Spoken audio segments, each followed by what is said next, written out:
Le drame quotidien que je vois se jouer dans le petit théâtre de la vente, c'est ce passage d'acte entre le moment où on a argumenté et le moment où, acte 3, le client formule une objection à son commercial.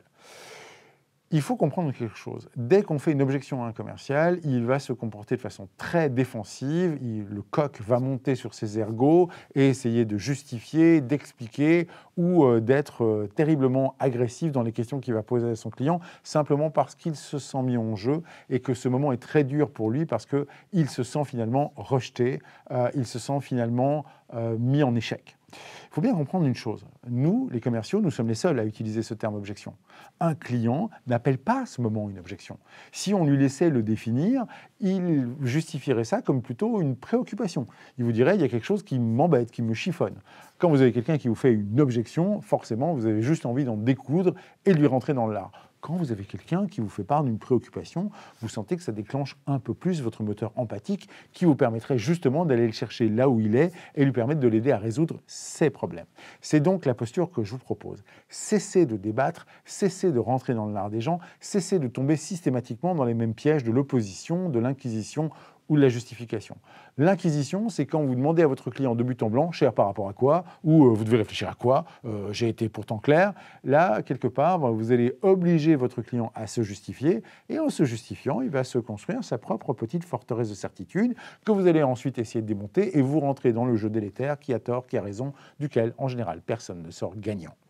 La justification, c'est vous qui allez prendre le lead en disant « nous sommes chers, mais nous avons une très bonne qualité, vous devez réfléchir, mais je vous ai apporté énormément d'arguments ». Et là, à nouveau, vous allez justifier et donc montrer à l'autre qu'il a tort par votre propre argumentation et vous êtes retombé dans le jeu de qui a tort, qui a raison, dans lequel chacune des parties va essayer de prouver quelle est la partie gagnante et vous allez tous les deux perdre le match. Ce que je vous propose à ce moment-là, c'est changer de posture.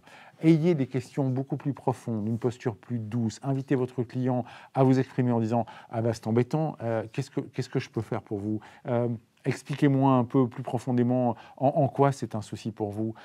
Expliquez-moi qu'est-ce qui fait qu'à un moment donné, il y a quelque chose qui n'a pas été clair pour vous. » Essayez de réduire le tempo, d'être beaucoup moins arrogant et beaucoup plus à l'écoute et poser énormément de questions. Je voudrais vous faire part de cette leçon de vie qui a changé la mienne.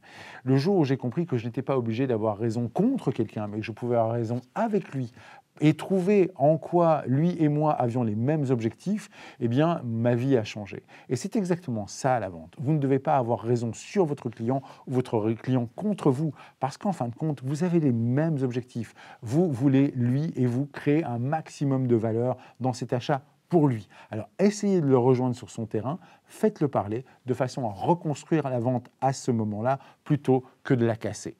On se retrouve bientôt pour une prochaine consultation de Dr Sales. Et n'oubliez pas que la santé de votre entreprise dépend avant tout de la santé de vos ventes. J'ai raison, non ?